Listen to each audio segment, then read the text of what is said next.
അസ്സലാമു അലൈക്കും വറഹ്മത്തുള്ളാഹി. അൽഹംദുലില്ലാഹി വസ്സലാത്തു വസ്സലാമു അലാ റസൂലില്ലാഹി വഅലാ ആലിഹി വസഹ്ബിഹി അജ്മഈൻ. അമ്മാ ബഅദ്. സഹോദരങ്ങളെ, സുഖമില്ലാതിരിക്കുകയാണ്. കഴിഞ്ഞ കുറച്ച് ദിവസങ്ങളായിട്ട് തീവ്രമായ പനിയും ശരീരവേദനയും. നിങ്ങളുടെ ദുആക്ക് വേണ്ടിയിട്ടുള്ളൊരു അഭ്യർത്ഥനയോട് കൂടിയിട്ട് വിഷയത്തിലേക്ക് വരാം. വിഷയം മുസ്തഫ മൗലവിയെക്കുറിച്ചാണ്. ഈ മുസ്തഫ മൗലവി എന്ന് പറയുന്ന ഒരു വ്യക്തി, ചരിത്രത്തിൽ കാണുന്ന ഈ വ്യക്തി, അദ്ദേഹം ഈ യുക്തിവാദികളെക്കാളും നിരീശ്വരവാദികളെക്കാളും വളരെ ഉഗ്രവിഷമുള്ള ഒരു മനുഷ്യനാണ് എന്ന് ജനങ്ങളോട് അദ്ദേഹത്തെക്കുറിച്ച് ഉത്ബോധിപ്പിക്കുക എന്നുള്ളത് എൻ്റെ ഒരു ഡ്യൂട്ടി ആയതുകൊണ്ട് ഞാൻ ഈ വിഷയം നിങ്ങളുടെ മുൻപിൽ അവതരിപ്പിക്കുകയാണ്. ഇദ്ദേഹം കുത്തുബ എന്ന പേരിൽ ഇതുവരെ 36, ഇന്നത്തെ തീയതി വരെ 36 കുത്തുബകൾ വെള്ളിയാഴ്ച തോറും ഇദ്ദേഹം പ്രസിദ്ധീകരിക്കുന്നു. കഴുതക്കാമം കരഞ്ഞു തീർക്കും എന്ന് പറഞ്ഞതുപോലെ ഇദ്ദേഹത്തിൻ്റെ മെമ്പറിൽ കയറി സംസാരിക്കാനുള്ള ആഗ്രഹം ഇദ്ദേഹം ഖുതുബ എന്ന പേരിൽ സോഷ്യൽ മീഡിയയിൽ എന്തൊക്കെയോ കടലാസുകൾ എഴുതിക്കൊണ്ട് വന്ന് വായിച്ച്, അത് വാറോലക്കിത്താവിൽ പോലും ഇല്ലാത്ത കാര്യങ്ങൾ സ്വന്തം ഭാവനയിൽ നിന്ന് എടുത്ത് എഴുതി ജനങ്ങളുടെ മുൻപിൽ വായിച്ച് ഖുതുബ ഹാജൊക്കെ ഇത്ര സ്ഫുടതയോടുകൂടി നഹ്മദുഹു നസ്തഈനുഹു നസ്തഗ്ഫിറുഹു നഊദു ബില്ലാഹി മിൻ ശുറൂരി അൻഫുസിനാ വമിൻ സയ്യിആതി അഅമാലിനാ എന്നൊക്കെ പറഞ്ഞുകൊണ്ട് ജനങ്ങളെ കയ്യിലെടുക്കുന്ന രീതിയിലുള്ള ഖുതുബകൾ ഉണ്ടാക്കി തഖ്വയുള്ളവരായി ജീവിക്കുവാൻ എന്നെയും നിങ്ങളെയും ഉപദേശിക്കുന്നു എന്നൊക്കെ പറഞ്ഞുകൊണ്ട് ഒരു ജുമാ ഖുതുബയാണ് ഇത് എന്ന് ജനങ്ങളെ കബളിപ്പിക്കാൻ വേണ്ടി പ്രസിദ്ധീകരിക്കുന്ന ഒരു കപടനാണ് ഇദ്ദേഹം. കേരളത്തിൽ നിന്നല്ല, ലോകത്തിലെവിടെയും ഇദ്ദേഹത്തിന് മിമ്പറിന്റെ മുകളിൽ കയറാൻ ഒരു പള്ളിയും, ഷിയ പള്ളി പോലും, ഇദ്ദേഹം ഒരു ഷിയയാണ്, ഇദ്ദേഹം ഒരു ഷിയ ആശയവാദിയാണ്. ഇസ്ലാമിനെ തകർക്കുക, ഷിയായിസത്തിലേക്ക് ആളുകളെ ക്ഷണിക്കുക, ഇതാണ് ഇദ്ദേഹത്തിന്റെ ഉദ്ദേശം. ഇടയ്ക്ക് പറയും ഞാൻ ഷിയ അല്ല, ഞാൻ എല്ലാ മതങ്ങളും ഒരു മതമാണ്, അക്ബർ ചക്രവർത്തിയുടെ ദീനെ ഇലാഹിയാണ് ശരി എന്ന് പറയുന്ന വ്യക്തിയാണ് ഇദ്ദേഹം. എന്നിട്ട് ഇദ്ദേഹം ജനങ്ങളെ കബളിപ്പിക്കുകയാണ് ഖുതുബ എന്ന പേരിൽ. എന്നിട്ട് രണ്ടാം ഖുതുബയിൽ ഞാൻ ഇങ്ങനെ പറയുന്നു എന്ന് പറഞ്ഞുകൊണ്ട് രണ്ടാം ഖുതുബയും അവതരിപ്പിക്കുക. അപ്പോൾ ഇതുപോലത്തെ ഒരു കപടൻ നമ്മുടെ നാട്ടിൽ നമ്മൾ കണ്ടിട്ടുണ്ട്. ഈ ജബ്ബാറും ലിയാഖത്തും പിന്നെ ജാമിദയും അതേപോലെ തന്നെ മറ്റുള്ള യുക്തിവാദികളും അവരൊക്കെ ഇദ്ദേഹത്തിനേക്കാളും ഭേദമാണ്. അവരവരുടെ അസ്തിത്വം, വ്യക്തിത്വം നിലനിർത്തിക്കൊണ്ടാണ് പറയുന്നത്. പക്ഷെ ഇദ്ദേഹം അവിടെയും ഇവിടെയും ആടിക്കളിച്ചുകൊണ്ട് മുസ്ലിങ്ങളെ തെറ്റിദ്ധരിപ്പിച്ചുകൊണ്ട് വീഡിയോന് റൈറ്റ് ഉണ്ടാക്കി അതിൽ നിന്ന് കിട്ടുന്ന വരുമാനം കൊണ്ട് ജീവിച്ചു പോകുന്ന ഒരു എച്ചിൽ നക്കി എന്ന് പറയാം ഇദ്ദേഹത്തെ. ഇദ്ദേഹം പറയുന്നത് ഞാൻ മൗലവിയാണ്, മുസ്തഫ മൗലവി. ഈ മൗലവി കുപ്പായം ഇദ്ദേഹം സ്വന്തം എടുത്തണിഞ്ഞിരിക്കുകയാണ് ചെയ്തിരിക്കുന്നത്. എവിടെ നിന്നാണ് ഇദ്ദേഹത്തിന് മൗലവി ആകാനുള്ള യോഗ്യതയുണ്ടായത്? ഏത് മദ്രസയിലാണ് പഠിച്ചത്? അതേപോലെ തന്നെ ഖുതുബ ഏത് പള്ളിയിലാണ് പറയുന്നത്? കോഴിക്കോട് നിന്ന് പറയുന്നു എന്നാ പറയുന്നത്. കോഴിക്കോട് കടപ്പുറത്ത് നിന്ന് പറയുന്ന ഖുതുബ ആകാശവാണിയിൽ കൂടിയാണ് പ്രക്ഷേപണം ചെയ്തുകൊണ്ടിരിക്കുന്നത്. ഇദ്ദേഹത്തിന്റെ ഖുതുബയിൽ ഒരു 2 മിനിറ്റ് എങ്കിലും അദ്ദേഹം ഖുതുബ പറയുന്നത് ഒന്ന് വ്യക്തിപരമായിട്ട് ഒരു വീഡിയോ കാണിക്കണ്ടേ? അത് കാണിക്കില്ല. ജനങ്ങളെ പറ്റിക്കുക, കബളിപ്പിക്കുക, വീഡിയോയുടെ പൈസ ഉണ്ടാക്കുക, തന്നെയുമല്ല ഇസ്ലാമിൽ ഫിത്ന ഉണ്ടാക്കുക എന്നുള്ളതാണ് ഇദ്ദേഹത്തിന്റെ ലക്ഷ്യം. ഇദ്ദേഹത്തിന്റെ ഒന്നാമത്തെ ഖുതുബ ഇവിടെ നിങ്ങൾക്ക് കാണാം. 28/7/2023 ഒന്നാമത്തെ ഖുതുബ. മൊഹറം ചരിത്രം കാണാപ്പുറങ്ങൾ. അപ്പോൾ ഏകദേശം 9 മാസങ്ങൾക്ക് മുൻപ് തുടങ്ങിയിട്ടുള്ള ഈ തട്ടിപ്പ് ഇപ്പോൾ ഖുതുബ നമ്പർ 36 എത്തി നിൽക്കുന്നു. 36 കഴിഞ്ഞ ദിവസം പ്രസിദ്ധീകരിക്കുകയുണ്ടായി. അത് 13/4/2024 പ്രസിദ്ധീകരിച്ചിട്ടുള്ളത്.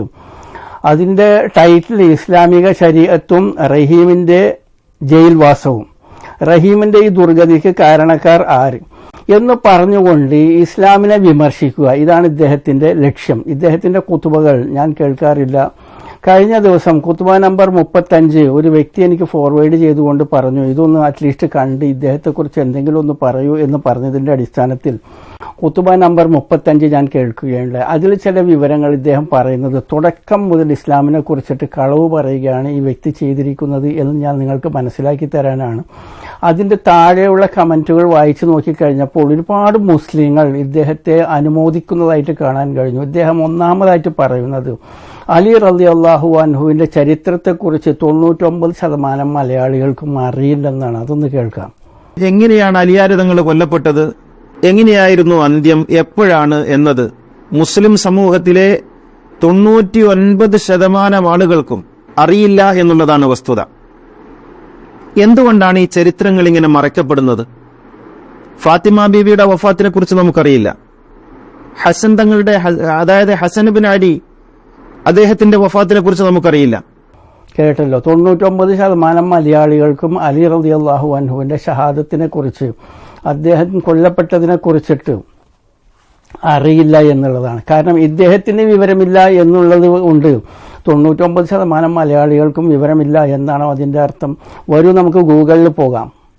അലി റളിയല്ലാഹു അൻഹുവിന്റെ ഷഹാദത്തുമായി ബന്ധപ്പെട്ട് ചരിത്രത്തിൽ രേഖകളൊന്നുമില്ല എന്ന് കളവ് പറയുന്ന, പച്ചക്കളവ് പറയുന്ന ഈ മുസ്തഫ മൗലവിയുടെ തനി രൂപം മനസ്സിലാവണമെന്നുണ്ടെങ്കിൽ ഇംഗ്ലീഷ് അറിയാത്തവർ, മലയാളം അറിയുന്നവർ ഇങ്ങനെ സെർച്ച് ചെയ്യുക, 4ാം ഖലീഫ അലിയുടെ മരണം എങ്ങനെ സംഭവിച്ചു എന്ന് നിങ്ങൾ സെർച്ച് ചെയ്യുകയാണെന്നുണ്ടെങ്കിൽ നിങ്ങൾക്ക് 100 കണക്കിന് റിപ്പോർട്ടുകൾ, ചരിത്രങ്ങൾ, വീഡിയോകൾ, യൂട്യൂബ് വീഡിയോകൾ അലി റളിയല്ലാഹു അൻഹുവിന്റെ ഷഹാദത്തുമായി ബന്ധപ്പെട്ടുകൊണ്ട് നിങ്ങൾക്ക് കാണാൻ കഴിയും. ചരിത്രത്തിൽ പറഞ്ഞിട്ടുള്ള കാര്യങ്ങൾ സത്യസന്ധമായി നിങ്ങൾക്ക് മനസ്സിലാക്കാനും വിലയിരുത്താനും ഉതകുന്ന ഒരു സംഭവമാണ് ഈ ഗൂഗിളിലെ സെർച്ച്. ഇതിനെപ്പോലും ഒളിച്ചു വെച്ചുകൊണ്ട് ഇദ്ദേഹം പറയുന്നത് അലി റളിയല്ലാഹു അൻഹുവിന്റെ ഷഹാദത്തിനെ കുറിച്ചുള്ള വിശദ വിവരങ്ങൾ തമസ്കരിക്കപ്പെട്ടിരിക്കുന്നു എന്ന് പറഞ്ഞുകൊണ്ട് സമൂഹ മധ്യത്തിൽ നിന്ന് സംസാരിക്കാൻ നാണമോ ഉളുപ്പോ ഇല്ലാത്ത ഈ മനുഷ്യന്റെ ഷർറിൽ നിന്ന് അള്ളാഹു ജനങ്ങളെയും ഉമ്മത്തിനെ സംരക്ഷിക്കട്ടെ എന്ന് ദുആ ചെയ്യാം.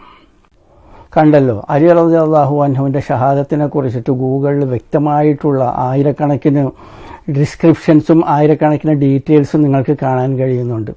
ഇനി ഇദ്ദേഹം പറയുന്നത് അടുത്തതായിട്ട് ഫാത്തിമ റളിയല്ലാഹു അൻഹയെ അരിഞ്ഞു വീഴ്ത്തി എന്നാണ് പറയുന്നത്. അതൊന്ന് കേൾക്കാം. തന്റെ ഒരു സാമ്രാജ്യം, ഇസ്ലാമിക വിരുദ്ധമായ സാമ്രാജ്യം കെട്ടിപ്പടുക്കുന്നതിന് ഏറ്റവും വലിയ തടസ്സം അലിയാര് തങ്ങളും കുടുംബവുമാണ് എന്ന് കണ്ട മുആവിയ ഫാത്തിമ ബിവി മുതൽ എല്ലാവരെയും ഒന്നൊന്നായി അരിഞ്ഞരിഞ്ഞ് വീഴ്ത്തി ഇല്ലാതാക്കിയിട്ടാണ് തന്റെ സാമ്രാജ്യം സ്ഥാപിച്ചിട്ടുള്ളത്. കേട്ടല്ലോ, ആ ഫാത്തിമ റളിയല്ലാഹു അൻഹ എങ്ങനെ കൊല്ലപ്പെട്ടു എന്നുള്ളതും നിങ്ങൾക്ക് ഗൂഗിളിൽ കാണാൻ കഴിയും. വരൂ. ഈ കപടൻ മുസ്തഫ മൗലവി പറയുന്നത് എന്തെന്നാൽ ഫാത്തിമ റളിയല്ലാഹു അൻഹയെയും കൂട്ടരെയും അരിഞ്ഞു വീഴ്ത്തി, കൊലപ്പെടുത്തി എന്നൊന്നല്ല, അതായത് അരിഞ്ഞു വീഴ്ത്തി ഫാത്തിമ റളിയല്ലാഹു അൻഹയെ ജനങ്ങളെ കയ്യിലെടുത്തുകൊണ്ട് ഇസ്ലാമിനെ വെറുപ്പിച്ചുകൊണ്ട് ഷിയായിസത്തിലേക്ക് ക്ഷണിക്കാനുള്ള അദ്ദേഹത്തിന്റെ കപടതന്ത്രമാണ്.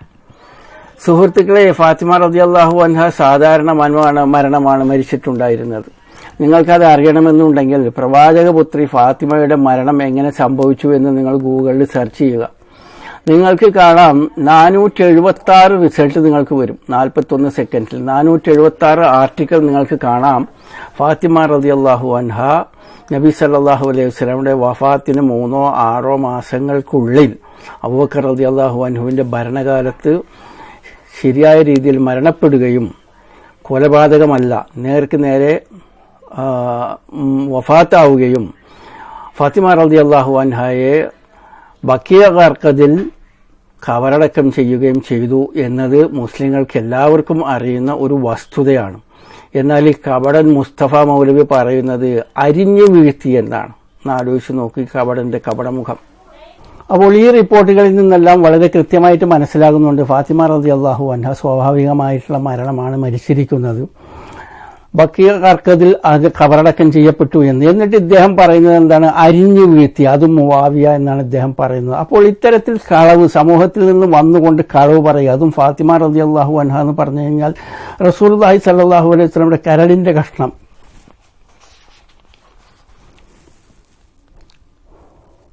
ഓരോ മുഅ്മിനായിട്ടുള്ള വ്യക്തിയുടെയും കരളിന്റെ കഷ്ണമാണ് ഫാത്തിമ റളിയല്ലാഹു അൻഹ. അവരെ അരിഞ്ഞു വീഴ്ത്തി എന്നൊക്കെ പറയുമ്പോൾ അതൊക്കെ ഉൾക്കൊള്ളാൻ മുസ്ലിങ്ങൾക്ക് കഴിയുകയില്ല. എന്തിന് ഇദ്ദേഹം ഇങ്ങനെ പറയുന്നു എന്നറിയാമോ? അദ്ദേഹം അങ്ങനെ പറയുമ്പോൾ പോയി അവൻ്റെ ചവിട്ടത്തിൽ 2 കൊടുക്കണോ എന്ന് ആരെങ്കിലും പറയണം. അങ്ങനെ പറഞ്ഞു കഴിഞ്ഞാൽ കണ്ടോ, ഇതാണ് തീവ്രവാദം, ഇതാണ് തീവ്രവാദികൾ, ഇവരാണ് തീവ്രവാദികൾ, ഇവരാണ് ഇസ്ലാമിൻ്റെ ശത്രുക്കൾ എന്ന് പറഞ്ഞുകൊണ്ട് അവരെ മേലിൽ കുതിര കയറി വീഡിയോ ഉണ്ടാക്കണം. ഇതാണ് ഇദ്ദേഹത്തിൻ്റെ ലക്ഷ്യം എന്ന് നിങ്ങളത് മനസ്സിലാക്കുക. ഇനി ഇദ്ദേഹം അലി റളിയല്ലാഹു അൻഹുവിനെ പുകഴ്ത്തി പറയുകയാണ് ചെയ്യുന്നത്. അലി റളിയല്ലാഹു അൻഹു 1-ാം തീയതി മുതൽ നബി സല്ലല്ലാഹു അലൈഹി വസല്ലമയുടെ കൂടെ ഉണ്ടെന്നാണ് പറയുന്നത്. നബുവത്തിന്റെ 1-ാം തീയതി മുതൽ. അതൊന്ന് കേൾക്കാം. റസൂലുള്ളാഹിന്റെ നുബുവത്തിന്റെ 1-ാം തീയതി മുതൽ അവസാനം വരെ ജീവിച്ചിരുന്ന ഒരൊറ്റ മനുഷ്യൻ, ഒരേ ഒരു മനുഷ്യൻ, അത് അലിയാർ തങ്ങളാണ്. അബൂബക്കർ സിദ്ദീഖ് 3-4 ദിവസം കഴിഞ്ഞിട്ടാണ് ഇസ്ലാമിലേക്ക് വരുന്നത്, 3-4 മാസം കഴിഞ്ഞിട്ട്. ബാക്കിയുള്ളവരൊക്കെയും അങ്ങനെയാണ്. ഇത് 1-ാം തീയതി മുതലുണ്ട്. റസൂലുള്ളാഹിന്റെ ഇഖ്റ ബിസ്മി റബ്ബിക്കല്ലദീ ഖലഖ് എന്ന ആദ്യത്തെ വഹ്യ്, ആ വഹ്യ് എഴുതി വെച്ചത് അലിയാർ തങ്ങളാണ്. ആദ്യത്തെ വഹ്യ് എഴുതി വെച്ചത് അലിയാർ തങ്ങളാണ്. അവസാനത്തെ വഹ്യ് വത്തഖൂ യൗമൻ തുർജഊന ഫീഹി ഇലല്ലാഹ്, അത് എഴുതി വെച്ചതും അലിയാർ തങ്ങളാണ്. വഹ്യ് കംപ്ലീറ്റ് എഴുതി വെച്ചത്, ഖുർആൻ മുഴുവനും എഴുതി വെച്ചത് അലിയാർ തങ്ങളാണ്. കേട്ടല്ലോ. 1-ാം തീയതി മുതൽ അലി റളിയല്ലാഹു അൻഹു നബി സല്ലല്ലാഹു അലൈഹി വസല്ലമയുടെ കൂടെയുണ്ട്. മരിക്കുന്ന വന്നുവരെയും അവസാനത്തെ ആയത്തും എഴുതിയത് അലി റളിയല്ലാഹു അൻഹു ആണ്. ആദ്യത്തെ ആയത്ത് ഇഖ്റ ബിസ്മി റബ്ബിക്കല്ലദീ ഖലഖ് എഴുതിയതും അലി റളിയല്ലാഹു അൻഹു ആണ് എന്ന് ഇദ്ദേഹം പറയും. എന്നാൽ ഈ അലി റളിയല്ലാഹു അൻഹു നബി സല്ലല്ലാഹു അലൈഹി വസല്ലമയുടെ കൂടെ കൂടുമ്പോൾ അലി റളിയല്ലാഹു അൻഹുവിന്റെ വയസ്സ് 7 നബുവത്തിന് 7 വർഷങ്ങൾക്ക് മുൻപാണ് അലി റളിയല്ലാഹു അൻഹു ജനിച്ചിട്ടുണ്ടായിരുന്നത്. ഈ ആയത്തുകൾ വരുന്ന കാലത്തിലൊക്കെ അതാത് കാലങ്ങളിൽ അന്നത്തെ 1-ാം തീയതിക്കലത്തെ 2-ാം തീയതിക്കലത്തെയും 3-ാം തീയതിക്കലത്തേതും 30-ാം തീയതിക്കലത്തെയും ആയത്തൊന്നും ആരും എഴുതി വച്ചിട്ടുണ്ടായിരുന്നില്ല. എല്ലാം സഹാബിമാരുടെയും നബി സല്ലല്ലാഹു അലൈഹി വസല്ലം മനസ്സിനകത്താണ് ഉണ്ടായിരുന്നത്. അവിടെ നിന്ന് കുറേ മാസങ്ങൾക്ക് ശേഷമാണ് ചില സഹാബിമാർ ഇതിനെ എല്ലിലും തോലിലും കടലാസ് പോലെയുള്ള മറ്റു വസ്തുക്കളിലും എഴുതാൻ തുടങ്ങിക്കഴിഞ്ഞപ്പോൾ നബി സല്ലല്ലാഹു അലൈഹി വസല്ലം പറഞ്ഞു, നിങ്ങൾ എഴുതിക്കൊള്ളുക, എഴുതി സൂക്ഷിച്ചുകൊള്ളുക, പക്ഷേ ഖുർആൻ അല്ലാത്തതൊന്നും എഴുതാൻ പാടില്ല. അതായത് നബി സല്ലല്ലാഹു അലൈഹി സംസാരിക്കുന്ന ഹദീസുകൾ എഴുതാൻ പാടില്ല എന്ന് നിഷ്കർഷിക്കുകയുണ്ടായി. അപ്പോൾ ഇവിടെ കൃത്യമായിട്ട് നമുക്ക് എല്ലാവർക്കും അറിയാം, അലി റളിയല്ലാഹു അൻഹു അല്ല ഈ ഇഖ്റ ബിസ്മി റബ്ബിക്കല്ലദീ എന്ന ആദ്യത്തെ ആയത്ത് എഴുതിയതും അവസാനത്തെ ആയത്ത് എഴുതിയതും. നബി സല്ലല്ലാഹു അലൈഹി വസല്ലമ നിയമിച്ചിട്ടുണ്ടായിരുന്ന ഒരുപാട് സഹാബിമാരുണ്ട്. അവരുടെ പേരുകളാണ് നിങ്ങളിവിടെ സ്ക്രീനിൽ കാണുന്നത്. പ്രവാചകൻ സല്ലല്ലാഹു അലൈഹി വസല്ലം തന്റെ അനുചരന്മാരിൽ വിശ്വസ്തരും അറിവുള്ളവരുമായ ഒരു സംഘത്തെ വഹയ് എഴുതുവാൻ നിയോഗിച്ചു. അവരാണ് അബ്ദുള്ള ബിൻ അമർ ബിൻ അൽ ആസ്, മുആവിയ ഇബ്നു അബി സുഫിയാൻ, വസായിദ് ബിൻ സാബിത്ത്. ഇവർ വെളിപാട് എഴുതുന്നവരായാണ് അവരുടെ ജീവചരിത്രങ്ങളിൽ അറിയപ്പെടുന്നത്. കണ്ടല്ലോ, ഇവരെയൊക്കെയാണ് നബി സല്ലല്ലാഹു അലൈഹി വസല്ലമ ഖുർആൻ എഴുതാൻ വേണ്ടിയിട്ട് ഏർപ്പാടാക്കിയിട്ടുണ്ടായിരുന്നത്. പക്ഷേ ഇദ്ദേഹം പറയുന്നത് എന്താണ്? മുആവിയ ഉണ്ടാക്കിയിട്ടുള്ള ഇസ്ലാം മതമാണ് നിങ്ങൾ ഇപ്പോൾ ഫോളോ ചെയ്തുകൊണ്ടിരിക്കുന്നത്. ആ ഇസ്ലാം അല്ല, നിങ്ങൾ ഇസ്ലാം ഫോളോ ചെയ്യേണ്ടത് അലി റളിയല്ലാഹു അൻഹുവിന്റെ ഇസ്ലാമാണ്. അതായത് ഷിയായിസം നിങ്ങൾ ഫോളോ ചെയ്യുക എന്നാണ് ഇദ്ദേഹം തിരിഞ്ഞും മറിഞ്ഞും പറയാൻ വേണ്ടി ഉദ്ദേശിക്കുന്നത്. ഇന്ന് നിലനിൽക്കുന്ന ഇസ്ലാം മതം അത് മുആവിയൻ മതമാണ്. മുആവിയ ഉണ്ടാക്കിയ മതമാണ്. മുആവിയ ഉണ്ടാക്കിയ ചരിത്രമാണ് ഇസ്ലാമിക ചരിത്രം എന്ന നിലക്ക് പഠിപ്പിക്കുന്നത്. നമ്മുടെ മദ്രസകളിൽ താരീഖ് എന്ന് പറഞ്ഞ് പഠിപ്പിക്കുന്നത് താരീഖ് മുആവിയയാണ്. അങ്ങനെ മുആവിയ എഴുതിയ ചരിത്രം, മുആവിയ ഉണ്ടാക്കിയ ഇസ്ലാം, ആ ഇസ്ലാമിൽ അലിയാർ തങ്ങൾക്കോ അലിയാർ തങ്ങളുടെ കുടുംബത്തിലോ പ്രവാചകന്റെ പ്രമുഖരായ അനുയായികൾക്കോ സ്ഥാനമില്ല. എന്നിട്ട് ഇദ്ദേഹം 2 ദഈഫായിട്ടുള്ള കെട്ടിച്ചമച്ചിട്ടുള്ള 2 ഹദീസുകൾ ഇദ്ദേഹം ഇവിടെ ഉദ്ഘോഷിക്കുന്നുണ്ട്. അതിലൊന്നാമത്തെ ഹദീസിൽ പറയുന്നത്, ഞാൻ അറിവിന്റെ പട്ടണമാണെന്നുണ്ടെങ്കിൽ അതിലേക്കുള്ള വഴി അലി റളിയല്ലാഹു അൻഹു ആണ് എന്ന് ഇദ്ദേഹം പറയുന്നുണ്ട്. അതുകൂടാതെ ഷിയാക്കൾ ഉദ്ധരിക്കുന്ന ഒരു വ്യാജമായിട്ടുള്ള ഹദീസ് എന്തെന്നാൽ, ഞാൻ ആർക്കാണോ നേതാവായിരിക്കുന്നത് അവരുടെ നേതാവാണ് അലി റളിയല്ലാഹു അൻഹു. അപ്പോൾ ഇദ്ദേഹം ഉദ്ധരിക്കുന്ന ഈ 2 ഹദീസുകളും ഷിയാക്കളുടെ ആയുധങ്ങളാണ്. ഇത് 2 ഷിയാക്കൾ ഈ ഹദീസ് വിടുകയില്ല.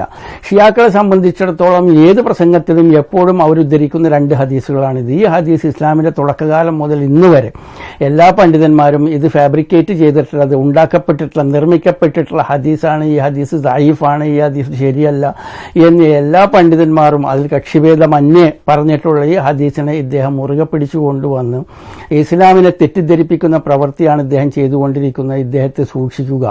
ഇനി ഇവിടെ നമ്മൾ ഒരു കാര്യം മനസ്സിലാക്കേണ്ടത് എന്തെന്നാൽ, ഇദ്ദേഹത്തെ കുറിച്ചിട്ട് ഇസ്ലാമിക പണ്ഡിതന്മാർ ആരും തന്നെ ഒന്നും പറയാറില്ല. എന്തുകൊണ്ടെന്നാൽ ഈ ഹമുക്ക് വാക്ക് ചെവിക്ക് പുറത്ത് എന്നൊരു ചൊല്ലുണ്ടല്ലോ. ഇദ്ദേഹത്തെ പോലുള്ള ഹമുക്കുകൾ സംസാരിക്കുന്നതിന് മറുപടി പറഞ്ഞ് സമയം കളയണ്ട എന്ന് കണക്കാക്കിയാണ് ഇസ്ലാമിക പണ്ഡിതന്മാരാരും തന്നെ ഇദ്ദേഹത്തിന് മറുപടി പറയാതിരിക്കുന്നത്. പക്ഷേ എന്നിരുന്നാൽ തന്നെ ജനങ്ങൾ തെറ്റിദ്ധരിക്കപ്പെട്ട് ഇസ്ലാമിനെ കുറിച്ച് തെറ്റായ ചിന്താഗതി ഉണ്ടാവാൻ പാടില്ല എന്ന ഉദ്ദേശത്തിൽ ഞാൻ ഇതേക്കുറിച്ചിട്ട് ഒന്ന് സംസാരിച്ചു എന്ന് മാത്രം. ഇദ്ദേഹത്തെ നിങ്ങൾ കൃത്യമായിട്ട് മനസ്സിലാക്കുകയാണെന്നുണ്ടെങ്കിൽ ഗൂഗിളിൽ പോയി സെർച്ച് ചെയ്താൽ നിങ്ങൾക്ക് കാണാൻ പറ്റും. ഇദ്ദേഹത്തിന്റെ ഫേസ്ബുക്കിൽ എന്താ പറയുന്നത്, സിനിമ കാണാൻ ആഹ്വാനം ചെയ്യുകയാണ്. കണ്ടു നോക്ക്. പ്രിയമുള്ളവരെ, ഞാൻ ഇന്നൊരു സിനിമ കണ്ടു. ആകാശം കടന്ന് എന്നാണ് ആ സിനിമയുടെ പേര്. എന്റെ സുഹൃത്ത് സിദ്ദീഖ് കൊടിയത്തൂരാണ് അത് സംവിധാനം ചെയ്തിരിക്കുന്നത്. ഇന്ന് ആദ്യത്തെ ഷോ ആയിരുന്നു. ആദ്യത്തെ ഷോ തന്നെ ഞാൻ പോയി കണ്ടു, കോഴിക്കോട് ഗോകുലം മാളിൽ വെച്ച്. പോകുമ്പോഴുണ്ടായിരുന്ന ഒരു നവാഗത സംവിധായകന്റെ സിനിമ എന്ന പ്രതീക്ഷയിൽ നിന്ന് വളരെ വ്യത്യസ്തമായിരുന്നു അനുഭവം. എല്ലാവരും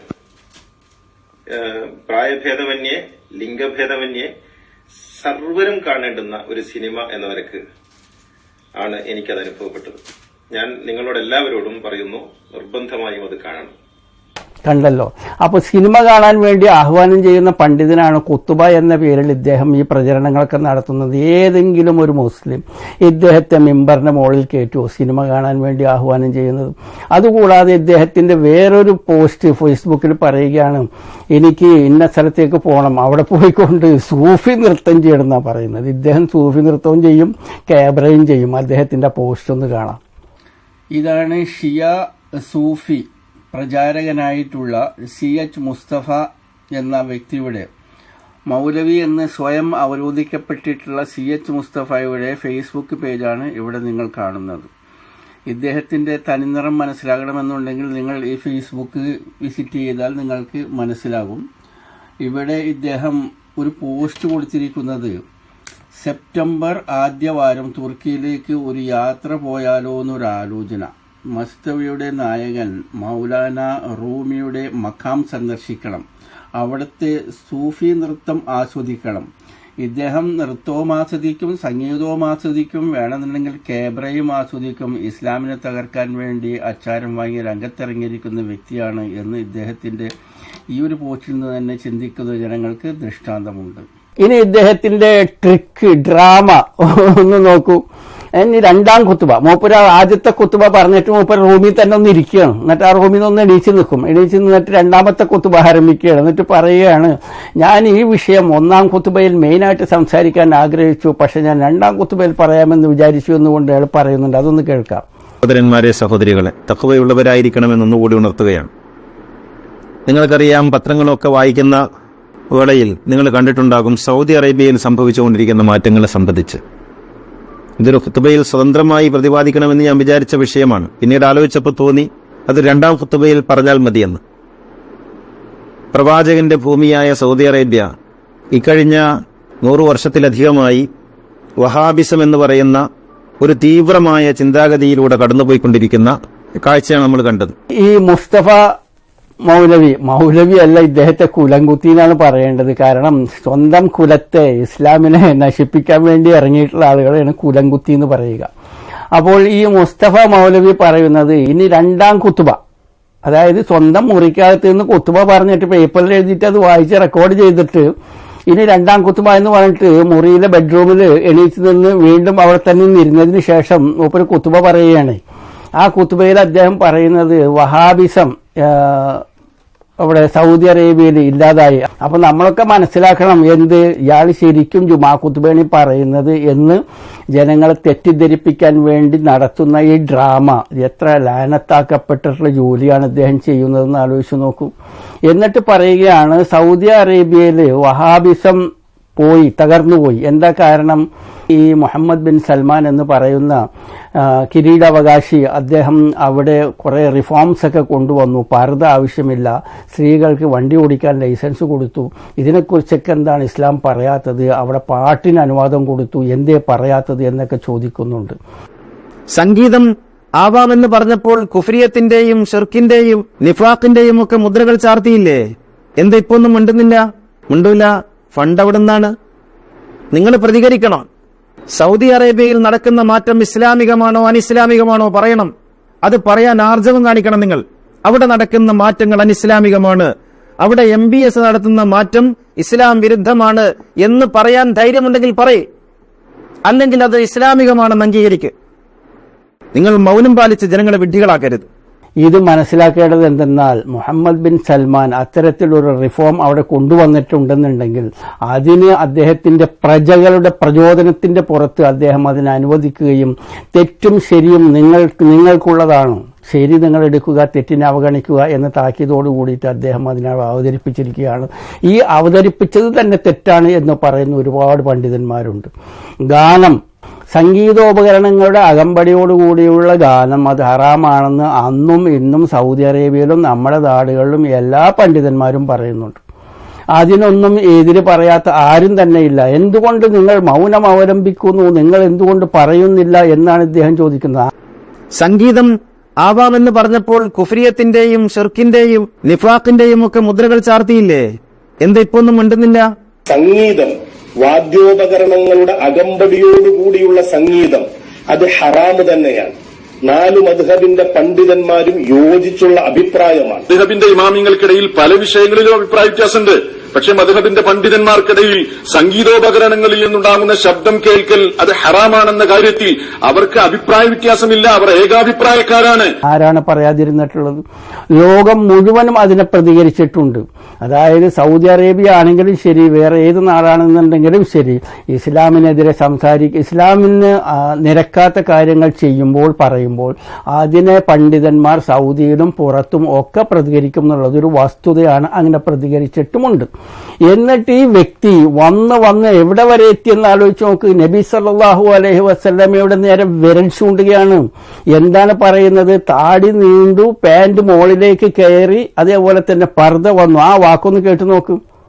അങ്ങനെ തീവ്രമായ ചിന്താഗതികളുണ്ടായി, പ്രശ്നങ്ങളുണ്ടായി, പ്രാദേശികതയിൽ നിന്ന് വിട്ടുനിൽക്കേണ്ടി വന്നു. താടി നീണ്ടു, പാന്റ് കയറി, മീശ ഇല്ലാതായി, പർദ്ദ ഉണ്ടായി, മുഖം മൂടി, ആകപ്പാട് ലോകത്തൊരുതരം ഭീകരമായ അന്തരീക്ഷം സംജാതമായി. കേട്ടല്ലോ. ഈ വാക്കുകൾ കൊണ്ട് ഇസ്ലാമിന്റെ അക്രമിയായിട്ടുള്ള ഈ മനുഷ്യൻ എന്താണ് ഉദ്ദേശിക്കുന്നത്? നിങ്ങളൊന്ന് ചിന്തിച്ചു നോക്കൂ. താടി നീട്ടാൻ വേണ്ടി നബി സല്ലല്ലാഹു അലൈഹി വസല്ലം ഉത്തരവാണ്. നിങ്ങൾ താടി നീട്ടുക, മീശ വെട്ടുക എന്ന് നബി സല്ലല്ലാഹു അലൈഹി വസല്ലം ഉത്തരവാണ്. മുത്തഫഖുൻ അലൈഹി, ബുഖാരിയിലും മുസ്ലിമിലും, അതുകൂടാതെ നിസായി, ഇബ്നു മാജ, തിർമിദി തുടങ്ങിയ എല്ലാ ഹദീസ് പണ്ഡിതന്മാരും മുത്തവാത്തിർ ഹദീസ് എന്നാണ് പറയുക. എല്ലാ ഹദീസ് പണ്ഡിതന്മാരും ഇതിനെ നബി സല്ലല്ലാഹു അലൈഹി വസല്ലമയിൽ നിന്ന് കോട്ട് ചെയ്തിട്ടുള്ള ഒരു ഹദീസാണ് നിങ്ങൾ താടി നീട്ടുക, മീശ വെട്ടുക എന്നുള്ളത്. അതിനെയാണ് ഇദ്ദേഹം വിമർശിച്ചിരിക്കുന്നത്. പാന്റ് മുകളിലേക്ക് കയറി എന്ന് പറയുന്നുണ്ട്. കണ്ണിക്കാലിന് താഴെയുള്ള പാന്റ്, കണ്ണിക്കാലിന് താഴെയുള്ള അടിവസ്ത്രം അത് നരകമാണ് എന്നാണ് നബി സല്ലല്ലാഹു അലൈഹി വസല്ലം പറഞ്ഞിരിക്കുന്നത്. അപ്പൊ എന്തുകൊണ്ട് പാന്റ് മുകളിലേക്ക് കയറി? അത് നബി സല്ലല്ലാഹു അലൈഹി വസല്ലം ഉത്തരവാണ്. അതിനെ ഇദ്ദേഹം നിഷേധിക്കുകയാണ് ഈ വാക്കിൽ കൂടെ. പർദ്ദ വന്നു എന്ന് പറയുന്നുണ്ട്. പർദ്ദ ഇസ്ലാമിൽ ഇല്ല എന്നാണ് ഇദ്ദേഹം വാദിക്കുന്നത്. സൂറ അഹ്സാബ് 33-ാമത്തെ സൂറത്തിൽ അല്ലാഹു സുബ്ഹാനഹു വ തആല നേർക്ക് നേരെ പർദ്ദ ധരിക്കാനുള്ള ഓർഡർ ഖുർആനിലൂടെ കൊടുത്തിരിക്കുകയാണ്. എന്നിട്ട് ഇദ്ദേഹം പറയുന്നത് പർദ്ദക്കൊരു ഓർഡറും ഇല്ല, സൗദി അറേബ്യയിൽ പർദ്ദയില്ല. ഇപ്പോഴാണ് അവർക്ക് മനസ്സിലായതെന്നും.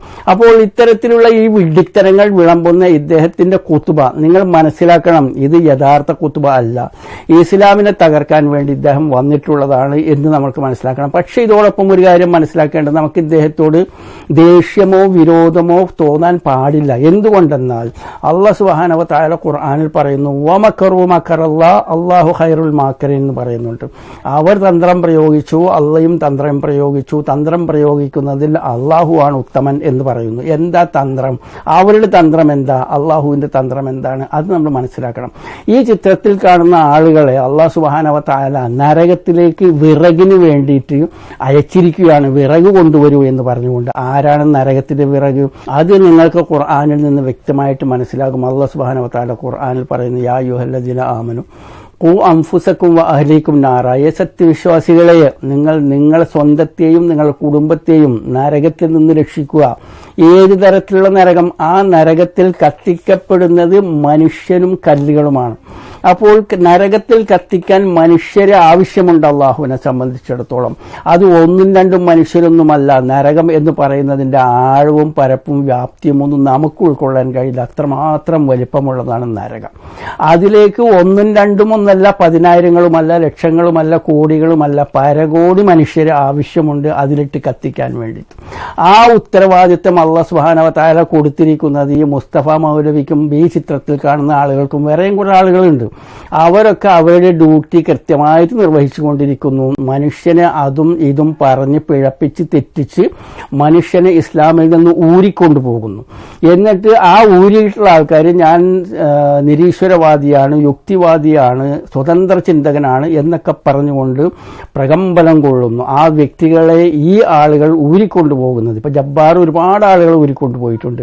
ഇവരെ ഒക്കെ ഊരിക്കൊണ്ടുപോകാൻ വേണ്ടിയിട്ട് ജബ്ബാറിനെ അല്ലാഹു സുബ്ഹാനഹു വ തആല ദൗത്യം ഏൽപ്പിച്ചിരിക്കുകയാണ്, ലിയാഖത്തിനെയും ഏൽപ്പിച്ചിരിക്കുകയാണ്, ജാമിദയെയും ഏൽപ്പിച്ചിരിക്കുകയാണ്, ഈ മുസ്തഫ മൗലവിയെയും ഏൽപ്പിച്ചിരിക്കുകയാണ്. അപ്പോൾ ഇവർ അള്ളാഹുവിന് വേണ്ടിയിട്ട് വിറക് സമ്പാദിക്കുന്ന ഒരു ഡ്യൂട്ടിയാണ് ഇവർ ചെയ്തുകൊണ്ടിരിക്കുന്നത്.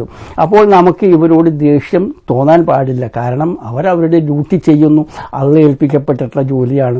അവരുടെ ഷർറിൽ നിന്ന് നിങ്ങളെ കാത്തു രക്ഷിക്കാനുള്ള, സൂക്ഷിക്കാനുള്ള ഒരു വാണിംഗ് തരുക എന്നുള്ളത് എൻ്റെ ഡ്യൂട്ടിയാണ്. ആ ഡ്യൂട്ടിയുടെ പുറത്തുള്ളതാണ് ഈ വീഡിയോ. ഇതോടെ ഈ വീഡിയോ അവസാനിപ്പിക്കുന്നു. Thank you for watching. ജസാക്കല്ലാഹു ഖൈർ. അസ്സലാമു അലൈക്കും വറഹ്മത്തുള്ളാഹി.